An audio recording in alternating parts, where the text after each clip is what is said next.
Roy's report used data from the London-based firm IHS. The Stockholm International Peace Research Institute, also known as SIPRI, issued its own report this week. It says the United States exports the most weapons, nearly a third of all in the world. Russia is close behind, and China, it says, is third with 5%.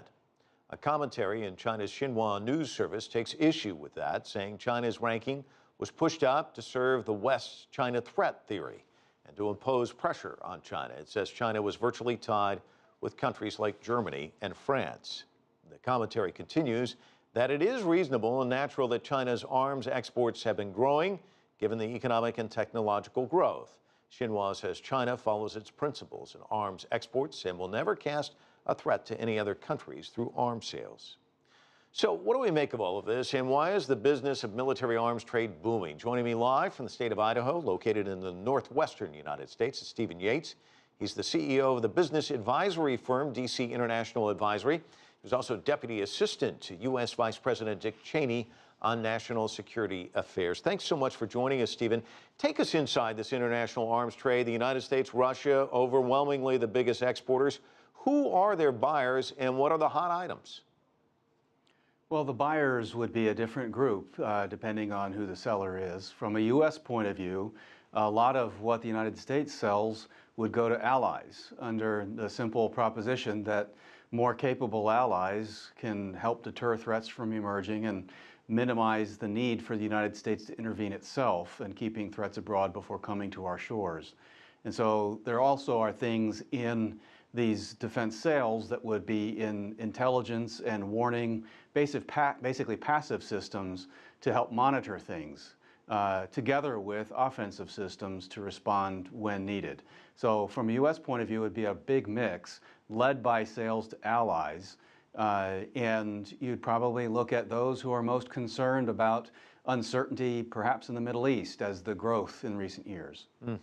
We opened the segment with a look at the F-22 Raptor jet. It's not made anymore, primarily because of the steep price tag. As we mentioned, though, there's an export ban on it, so there's no real way for the U.S. to make some of its investment back. Why not lift the export ban? Well, I think that the justification for the ban usually is based on technology transfer concerns.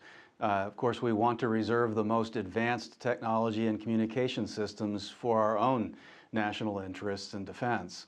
But there are a lot of capabilities that are not top tier, and I think that they're still quite meaningful when you're dealing with what groups like ISIS may be bringing to bear. So I think there's a differentiation. I think it would be politically quite difficult to lift the ban. But when things become second and third generation, that's when they tend to go to a broader market. Stephen, let's kind of talk a little bit about the accountability issue. There's the question of that. The Washington Post recently revealed it doesn't know what happened to $500 million worth of weaponry and aircraft the U.S. gave to Yemen. How much of a risk is there that this military hardware could end up in the wrong hands, perhaps in the hands of al-Qaeda or ISIL? Of course, there were a lot of reports about the Iraqi forces retreating, leaving behind weaponry that was given to them by the United States. That's right, and a lot of Americans are justifiably concerned about that. But there will always be risks in war. If you'd like to minimize risk, probably best not to engage in war, but sometimes the choice is brought to you and you have no ability to avoid it. When it comes to these normal processes, I mean, when you first have it leaving our control, you'd go through legal issues, you'd have oversight from Congress.